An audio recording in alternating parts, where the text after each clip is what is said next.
Amidst the big push for green energy, Governor Gavin Newsom seems to be changing his mind about closing down the last nuclear power plants in California. He may delay the closure because of electrical shortages from renewable sources. The Diablo Canyon nuclear power plant, operated by PG&E, was supposed to close by 2025. But on Friday, Newsom raised the possibility that the state's sole remaining nuclear power plant might continue operating due to possible electricity shortages. The idea could revive a decades-old fight over earthquake safety at the site. According to a spokeswoman of Newsom's office, the governor is keeping all options open to ensure a reliable electricity grid and transition to clean energy. In 2016, PG&E decided to close the plant by 2025 as part of a deal with environmentalists and union workers to shift to solar, wind, and other renewables. Skeptics have questioned whether the renewable plan can work in a state of nearly 40 million people. On February 1st, 79 energy experts signed an open letter to Governor Gavin Newsom urging him to halt the decommission. They want him to delay the closure until there's a better plan to fully replace it with other clean energy options.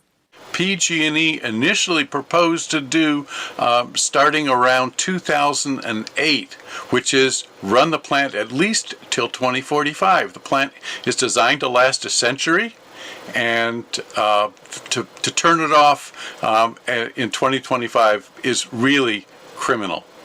A spokesperson from PG&E said, "We are always open to considering all options to ensure continued safe, reliable, and clean energy delivery to our customers." There are 55 commercial nuclear power plants with 93 nuclear reactors in 28 U.S. states.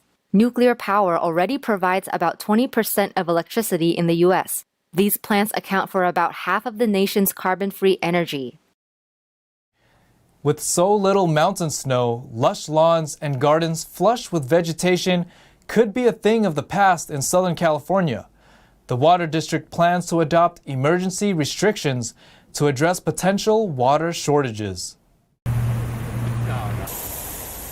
As California's drought continues, the Metropolitan Water District is planning to implement a set of water use restrictions. The restrictions are set to take place on June 1st and may affect an estimated 6 million people in Southern California. We are looking forward to the summer, and we don't think we have the supply to really last us for the next year. And we need to take action now, and it's emergency. It's needed to be done now, and for us to really have water that would be available to us for indoor use, for us to drink, and for our health and safety. So this is a crisis. This is unprecedented, and we need to do it now. Hash Khalil said that the areas using the state water project need to reduce their usage by 35%. He added that homes and businesses tend to use the most water, between 30 to 70% on outdoor activities, so the restrictions weigh heavily on gardening.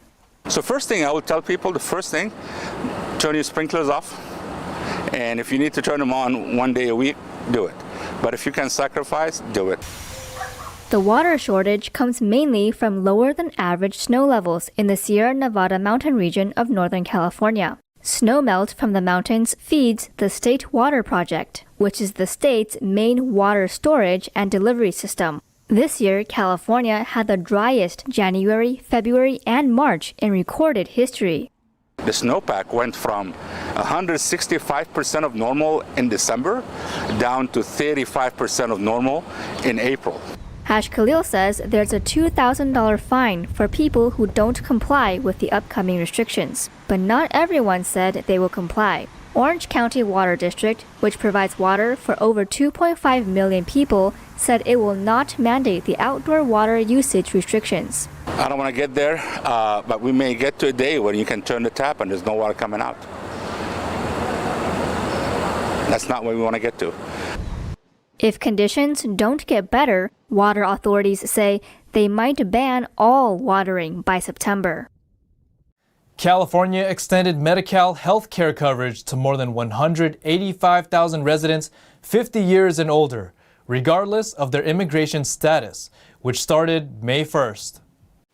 In a Friday statement, Governor Gavin Newsom said the move is an investment in our people, our economy, and our future.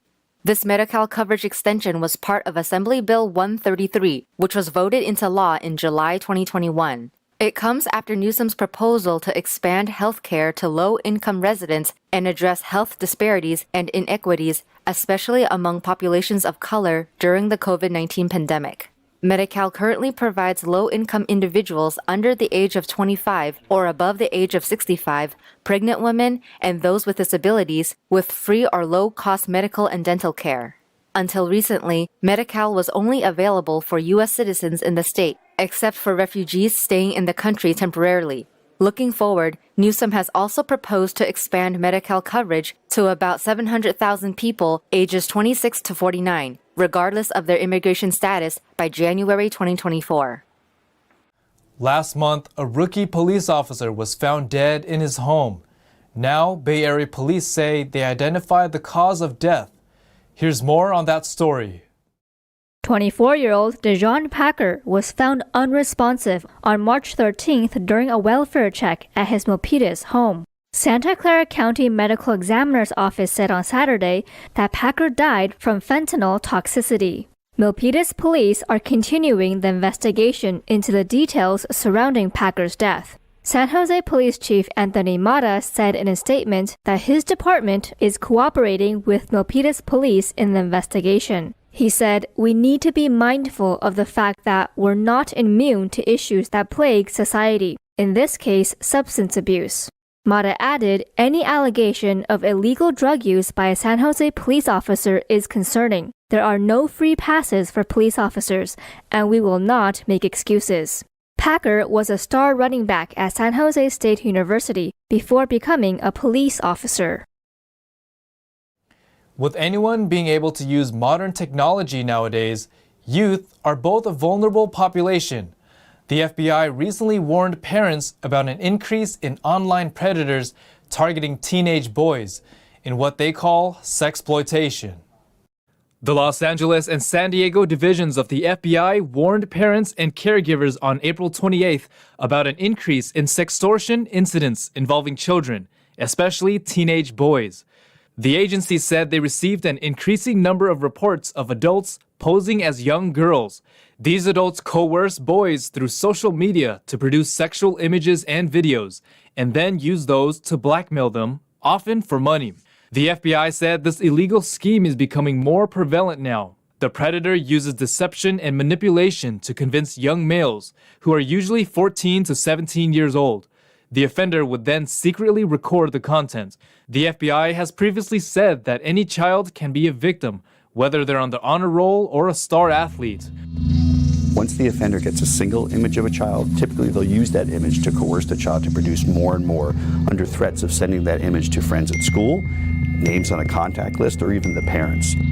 According to the FBI, many of the targets are overseas and will often demand money in increasing amounts, if any, is sent during the initial request. In San Diego, the FBI said its office has seen an increase in complaints involving boys who were reported sextortion victims, mostly for money. Other victims were extorted for additional images. Many of our victims tell us that they feel that there was no way out. They thought they were going to get in trouble. It's really important for victims to understand that they are not in trouble. This is an adult who is in trouble, who is coercing them to do this kind of activity. So it's important to reach out to a trusted adult or to law enforcement so we can end that cycle of victimization. The FBI offers tips against online threats, including being selective about what you share online, and being aware that people can pretend to be anything or anyone online, and reporting suspicious behavior. Last year, the FBI received more than 18,000 sextortion-related complaints of all types, not just the latest scheme involving children, with losses totaling more than $13.6 million. David Lamb, NTD News, California. Speaking of traffic deaths in the very same area, a district attorney launched a campaign to combat illegal street racing. One actor who has starred in films on the topic also joined him to help warn people about the danger of such fast driving. Orange County District Attorney Todd Spitzer announced on Friday a national public service announcement campaign to combat illegal street racing. The dangerous form of racing exploded in popularity during the COVID-19 pandemic. Street racing and street takeovers today in our nation and quite frankly, all across the world. It's out of control. We know it. These events are killing innocent people, and we are fighting like heck to hold street racers and street exhibitionists accountable. We are doing everything we can to get justice for victims. The campaign is being made available to every law enforcement agency in the U.S. in an effort to curb injuries and deaths related to street racing. Sung Kang of Fast and Furious also joined the attorney to warn drivers of the deadly dangers of illegal street racing and street takeovers. You see the movies and you see what we do and you want to emulate it, but that's pretend. That's pretend. There is no part 2. There is no rewind. You get in an accident in one of these and you will die. And not only that, you will kill somebody.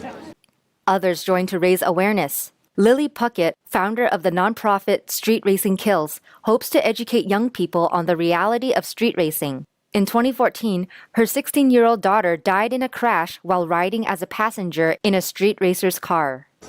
I would say one of the things that you think is never going to happen to you. You just think you're not going to be that person. And you could be that person. You could be that person to kill someone. You can be that person that ends up being injured, handicapped for the rest of your life, or just even losing your life. And your loved ones are waiting for you at home. Your loved ones want to see you again. You want to come home every day after you leave your house. So think about it twice. Actor Cody Walker, who couldn't be at the announcement, pre-recorded his message. I think a lot of the time when those of us that want to go fast or we have something to prove, we don't take into consideration the lives of those around us. It's not just you that you're putting in jeopardy. It's everybody else around you. So don't be dumb. Take it to the track. There's somebody at home that loves you, that's expecting you to return. It's not worth the risk, I promise. Walker helped complete the final scenes for a character for Furious 7 after his brother, Paul Walker, died when the speeding Porsche he was riding in crashed into a power pole. I play pretend for a living, and at minimum, if we can use our hobby for something positive, and then maybe it was, that's how I use, my blessings in life, right? So I'll be the last person to say that we did something special.